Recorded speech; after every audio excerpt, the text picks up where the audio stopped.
kita akan mengikuti ibadah streaming online Youth GWS Bethlehem. Sama-sama kita mau siapkan hati dan pikiran kita untuk sungguh-sungguh datang kepada Tuhan. Shalom teman-teman. Hari ini kita sama-sama memulai ibadah streaming online pagi hari ini. Kita masing-masing mempersiapkan hati kita untuk memberikan yang terbaik pada Tuhan.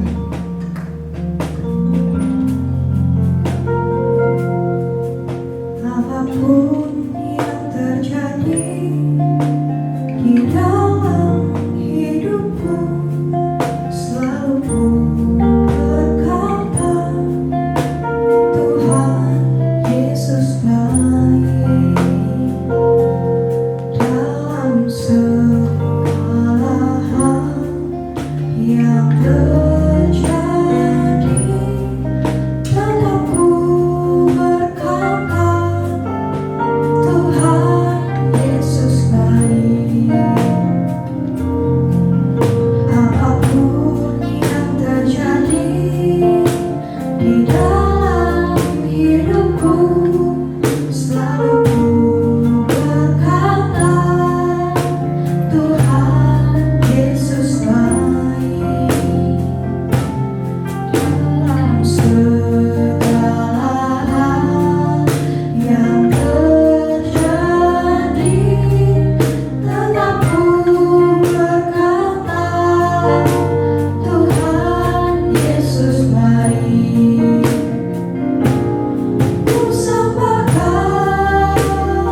Engkaulah sumber kuatku.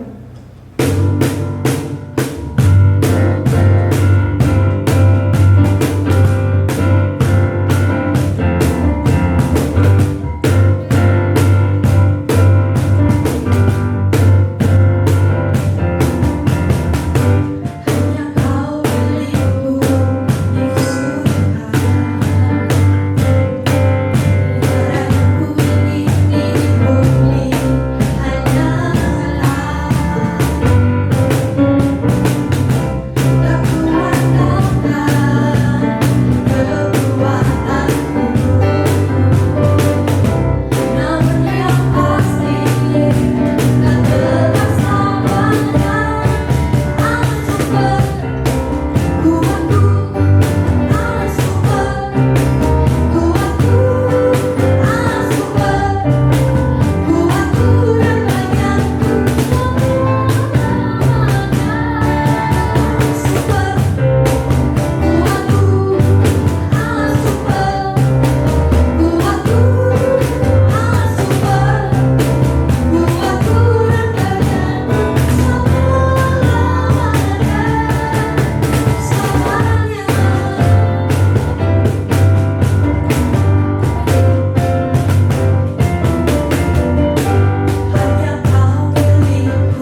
kasih ya Tuhan Yesus, kami bersyukur dalam nama Tuhan Yesus. Haleluya. Amin. Selamat pagi, Shalom kawan-kawan terkasih, apa kabar semuanya? Semoga semua tetap sehat, tetap semangat. Kita tidak biasa ya melakukan kontak secara daring seperti ini, tapi kita harus mulai beradaptasi, karena biasanya kita kontak tatap muka secara langsung, gitu ya, jauh lebih enak gitulah kira-kira ya. Nah, hari ini saya pengen sharing tentang asik bersama Dia. Ya, di dalam Kejadian pasal 1 dikisahkan bagaimana Tuhan itu menciptakan bumi dan seluruh isinya. Gitu ya. Jadi mulai hari pertama sampai hari ke-6 Tuhan menciptakan segala sesuatu, dan dikatakan di sana bahwa Kejadian 1 pasal 1 ayat 31a menyatakan bahwa Tuhan membuat segala sesuatu sangat baik.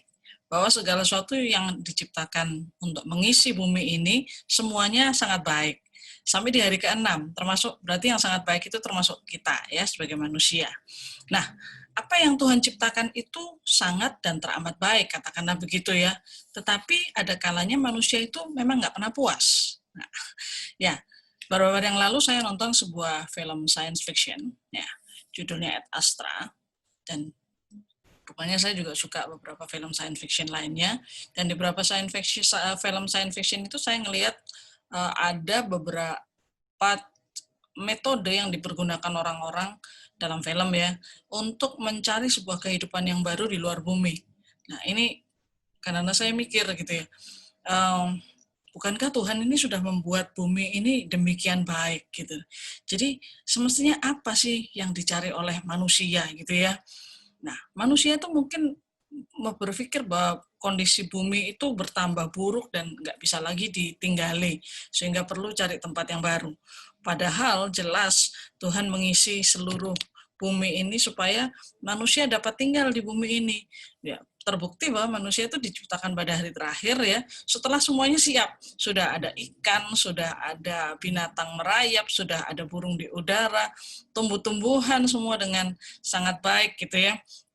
Nah, tapi ya itulah manusia itu kadang nggak ada puas gitu ya. Padahal sekali lagi, apa yang diciptakan oleh Tuhan kepada manusia itu sudah demikian baik ya. Nah, sesungguhnya dari apa konsep penciptaan itu ada satu hal yang membuat saya secara pribadi gitu ya, merasa bahwa wah ini dahsyat ya.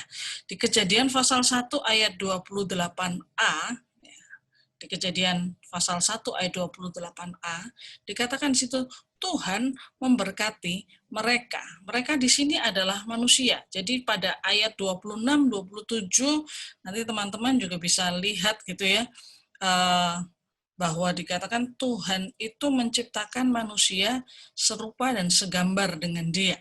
Nah, lalu di ayat 28a dikatakan Tuhan memberkati mereka, manusia, yang artinya Tuhan memberkati kita. Jadi, dengan demikian, memberkati merupakan hal pertama yang dilakukan Tuhan pada manusia. Ya, itu harus jadi pegangan kita, gitu ya. Itu satu kunci. Jadi katakanlah tanpa berbuat apapun, Tuhan itu memberkati kita tanpa berbuat apapun, ya kan? Karena kan belum ngapa-ngapain. Manusia diciptakan dan dikatakan Tuhan memberkati mereka. Ya, ini merupakan hal mendasar yang perlu kita ingat. Nggak ada ceritanya Tuhan tidak memberkati kita. Jadi kalau seandainya kita menghadapi hal sesuatu, ya kita menghadapi sebuah tantangan, kita harus menghadapi sebuah ujian, kita harus ingat bahwa Tuhan memberkati kita. Memberkati di sini dalam konteks yang sangat luas sekali ya. Tidak hanya berkat jasmani, karena sementara kita dalam pikiran kita tuh berkat itu selalu jasmani ya. Padahal ada berkat kesehatan, ada berkat sukacita, ada berkat hikmat. Nah, ini semua yang harus kita kelola. Ya, Tuhan ingin kita mengelola semua berkat yang sudah diberikannya kepada kita. Ya. Nah, jadi saat ini ketika kita sedang mengalami situasi yang tidak biasa, kita perlu melihat lagi apa sih yang menjadi tugas kita. Itu ada pada Kejadian pasal 1 ayat 28b. Nah, saya coba membahasakan apa yang menjadi tugas manusia dalam konteks kekinian. Saya bahasakan dalam konteks asik bersama Dia. Ya, asik ASIK, asik bersama dia, DIA. Ya.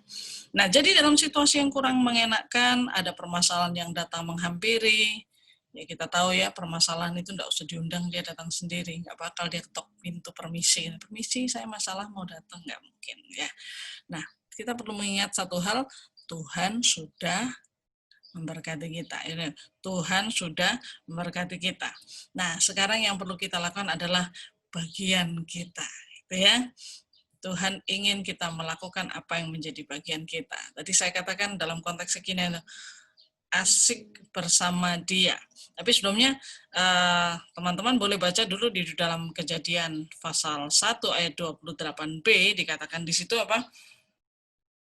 Lalu Allah berfirman kepada mereka, beranak cuculah dan bertambah banyak, penuhilah bumi dan taklukkanlah itu, berkuasalah atas ikan-ikan di laut dan burung-burung di udara, dan atas segala binatang yang merayap di bumi.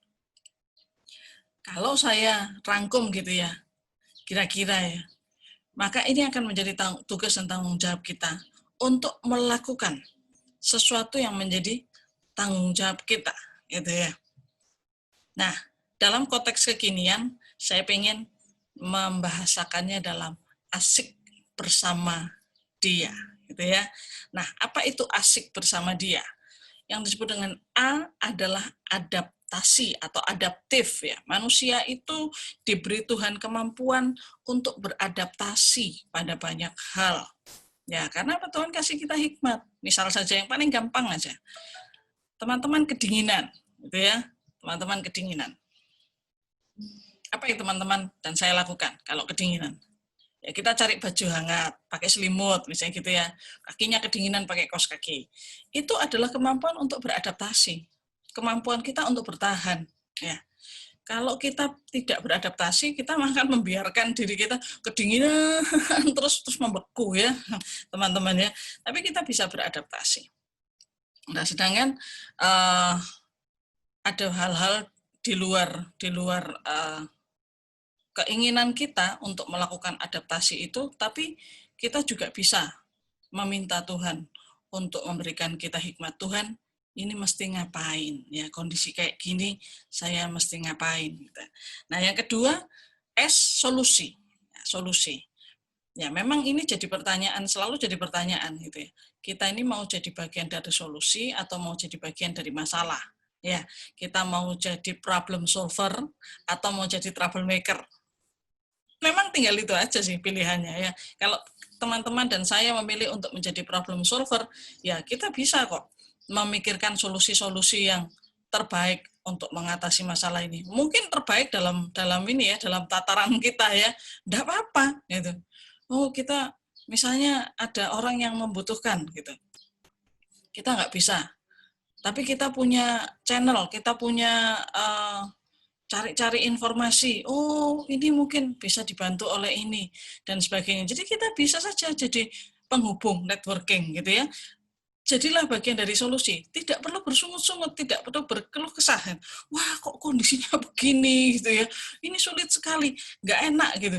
Seperti misalnya ketika saya mulai work from home ya, ya, saya jujur, saya orang yang cukup gaptek, saya tidak terlalu akrab dengan teknologi. Yang model beginian ini kan saya baru berapa bulan ini berani melakukan seperti ini. Mau nggak mau, karena kelasnya online ya, kelas daring. Ya saya mencoba beradaptasi. Saya yang biasanya lebih senang bicara ketemu dengan orang langsung, dipandang langsung seperti dengan teman-teman hari ini. Hari ini saya hanya memandang kamera, gitu, memandang diri saya sendiri, kadang-kadang lucu, geli juga, kok aneh ya, gitu. Tapi ya harus beradaptasi. Nah, tidak perlu berkeluh kesah. Nah, kemudian mencarikan solusi. Ya, beberapa contohnya, beberapa mahasiswa misalnya ada yang ketiduran di kelas ya.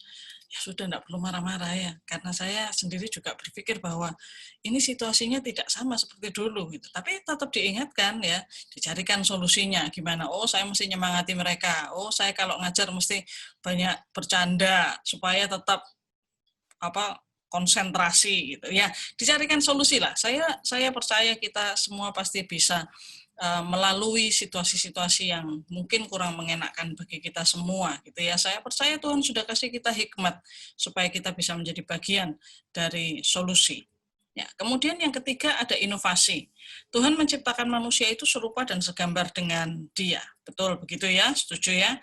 Nah, makanya kalau Tuhan itu bisa menciptakan, manusia itu juga bisa menciptakan banyak hal, ya toh? Salah satunya internet ini. Saya nggak kebayang sih ya, kalau situasi seperti ini terjadi misalnya puluhan tahun atau ratusan tahun yang lalu, ya mungkin kita benar-benar di rumah terus tidak bisa beraktivitas kerja, mungkin ya mungkin. Atau kalaupun terpaksa keluar ya harus pakai APD lengkap gitu ya, alat pelindung diri lengkap. Nah, tetapi manusia bisa berinovasi. Ya. Teman-teman saya dan juga banyak ini ya adik-adik mahasiswa SMA, SMP itu mendadak jadi penjual makanan. Wah, tapi keren itu menurut saya. Mereka berinovasi. Ngapain di rumah? Gitu ya. Ngapain? Liburan sekolah kemarin, biasanya liburan bisa kemana? Ini nggak bisa kemana-mana. Ya sudah, berinovasi. Gitu ya. Saya lihat itu, saya beli beberapa karya-karya adik-adik makanan ya, dari adik-adik yang masih SD dan SMP malahan ya. Jadi ada inovasi yang bisa kita lakukan karena Tuhan itu sudah menciptakan kita serupa dan segambar dengan Dia. Nah, yang terakhir K itu kreatif, ya teman-teman ya. Ada saja yang bisa kita kerjakan buat kesibukan yang baru, bahkan bisa buat lapangan pekerjaan yang baru seperti saya bilang tadi ya. Tiba-tiba jadi banyak penjual makanannya. Teman-teman saya yang pengusaha itu banyak yang ini bikin tanaman hidroponik ya, bikin jadi sawinya itu hampir tiap hari di share di ini ya, di share di media sosial ya. Wah, ini sudah mulai tumbuh tunasnya gitu ya. Sampai ada yang sudah bisa panen. Luar biasa sekali. Jadi manusia itu memiliki tanggung jawab supaya bisa adaptasi, bisa adaptif, bisa solutif, bisa kreatif, dan bisa inovatif. Ya, dengan demikian kita percaya bahwa kita berada di bumi ini memang betul-betul Tuhan punya satu maksud dan tujuan, punya sebuah rencana yang luar biasa atas kehidupan kita, dan tidak menempatkan kita secara sia-sia gitu ya. Nah, tetapi asik saja tidak cukup teman-teman ya. Kan tadi adaptif, solutif, inovatif, kreatif itu tidak cukup. Perlu ditambah dengan bersama Dia. Dia huruf besar semua, bisa berarti Tuhan. Tapi juga bisa saya jadikan akronim doa, iman, dan asa. Ya, jadi ketika kita mau melakukan itu semua, kita tidak bisa lepas dari doa. Kita perlu berdoa. Tuhan kasih saya hikmat. Saya mesti ngapain ya? Nah, tetapi berdoa saja bukan hanya berdoa ya. Filipi pasal 4 ayat 6. Ya, kalau teman-teman silakan buka dalam Filipi pasal 4 ayat 6. Dikatakan janganlah hendaknya kamu khawatir tentang apapun juga. Nah, itu ya kuncinya ya. Jadi doa itu jangan khawatir, jangan khawatir. Berdoa sama khawatir ini berantem deng ya. Tetapi nyatakanlah dalam segala hal keinginanmu kepada Allah dalam doa. Nah, ya. Jadi bukan khawatir tapi kita ngomong, Tuhan, kondisinya begini, tapi saya pengen seperti ini gitu ya. Nah, dan ada dannya, permohonan dengan ucapan syukur. Ya, toh? Jadi dalam doa dan permohonan dengan ucapan syukur. Nah, terima kasih. Ya. Terima kasih itu untuk banyak hal. Kita bisa hidup, kita masih bernafas, kita masih bisa makan, walaupun mungkin makan sehari sekali itu sudah bersyukur. Ya. Selalu saja ada yang bisa kita syukuri dalam hidup, gitu ya. Nah, itu doa. Yang kemudian kedua ada iman. Ya, iman. Jadi ketika kita itu sudah berdoa, kita itu harus punya iman. Jangan, emangnya tadi dikatakan Filipi 4 ayat 6 itu ya, jangan hendaknya kamu khawatir, jangan khawatir. Nah, sekarang ditunjukkan lewat iman. Yakobus pasal 2 ayat 17 mengatakan, demikian juga halnya dengan iman, jika iman itu tidak disertai perbuatan, maka iman itu pada hakikatnya adalah mati. Nah, jadi setelah kita berdoa ya kita mesti ini ya melakukan langkah pertama, teman-teman, melakukan langkah pertama. Nanti kalau gagal gimana? Ya enggak apa-apa. Gagal kan tidak berarti segala-galanya berakhir ya. Gagal itu bisa jadi merupakan sukses yang tertunda, misalnya begitu ya. Kita bisa aja punya konsep-konsep seperti itu. Nah, jadi kegagalan itu mungkin menunjukkan bahwa Tuhan ingin kita melakukan sesuatu yang lain. Tapi saya percaya satu hal, pertama yang jadi kunci dasar tadi adalah Tuhan sudah memberikan berkat, Tuhan sudah memberkati kita. Karena itu kita perlu dalam doa minta berkat apa? Berkat hikmat, minta berkat damai sejahtera, minta berkat sukacita, supaya berdoa itu tidak khawatir lagi, tapi berdoa itu dalam permohonan yang sungguh-sungguh dan dalam ucapan syukur, kan gitu ya toh. Kemudian kita bisa beriman, melangkah bersama Tuhan. Ayo saya jalani ini. Saya percaya saya pasti bisa karena Tuhan sudah memberkati saya. Ya, sekarang tinggal bagian kita melakukan. Nah, terakhir A, DIA, doa, iman, asa. Teman-teman, asa itu harapan gitu ya. Harapan. Amsal pasal 23 ayat 18 dikatakan, karena masa depan sungguh ada dan harapanmu tidak akan hilang. Teman-teman perlu taruh asa. Karena apabila kita ini sudah tidak punya pengharapan lagi, gitu ya. Itu ada nanti di Amsal berapa teman-teman bisa tanya itu. Harapannya, kalau harapannya hancur itu maka ya kita ini juga akan sudah tidak punya, seperti tidak punya masa depan lagi. Tapi ingat, kita masih punya masa depan. Ya saudara dan saya masih muda, kita masih kuat, kita masih fight. Kita masih berjuang di bumi ini. Ya, kuncinya satu, Tuhan sudah memberkati kita. Karena itu kita perlu minta hikmat dalam doa, iman, dan juga asa di dalam Tuhan. Sehingga kita bisa menjadi adaptif, solutif, inovatif, kreatif. Ya. Nah, jadi dalam segala keadaan teman-teman, mari kita tetap percaya, tidak boleh putus asa, tidak boleh mudah menyerah, karena di dalam segala keadaan kita bisa asik bersama Dia. Tuhan memberkati, tetap sehat, tetap semangat. Terima kasih untuk teman-teman yang sudah mengikuti ibadah streaming pada hari ini. Dan sebagai info buat teman-teman, untuk beberapa waktu ke depan, ibadah Youth akan dilakukan secara online. Sekian, Stay healthy. be happy, and God bless you.